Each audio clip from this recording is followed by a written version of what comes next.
Antonym for foreign, ঠিক আছে, ফরেনের antonym আমাদেরকে খুঁজতে হবে। তো ফরেন মানে কি? ফরেন মানে হচ্ছে বিদেশ, তাই তো?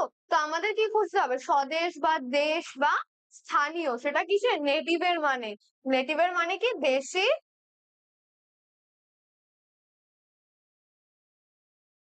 বা স্থানীয়, আর এটার মানে হচ্ছে বিদেশ। তো দেখো বাকি অপশন গুলো কি আছে? এলিয়েন, এলিয়েন মানে কি? অন্য গ্রহের প্রাণী, তাই না? স্ট্রেঞ্জ মানে কি? অদ্ভুত বা অপরিচিত। ডিস্টেন্স মানে দূরত্ব, তাই না?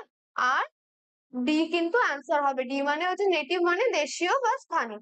চলো নেক্সট কি আছে? Choose the correctly spelled word. তো অকারেন্স ওয়ার্ডটা দিয়েছে। অকারেন্স ওয়ার্ডে আমরা কি দেখবো? ডাবল সি থাকে, ডাবল আর থাকে, এবং আর কি থাকে তার সাথে ইএনসি। তো দেখো প্রথমটাই ডাবল সি, একটা আর হবে না। ডাবল সি ডাবল আর কিন্তু এএনসি হবে না।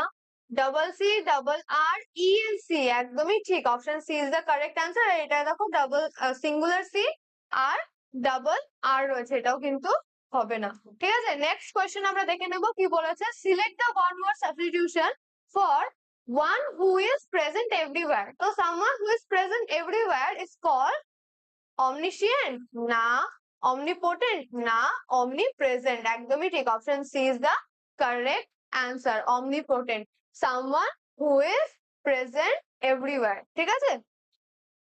তারপরে কি বলেছে? Insert the correct phrasal verb. a new wave of influenza has dashed in the city।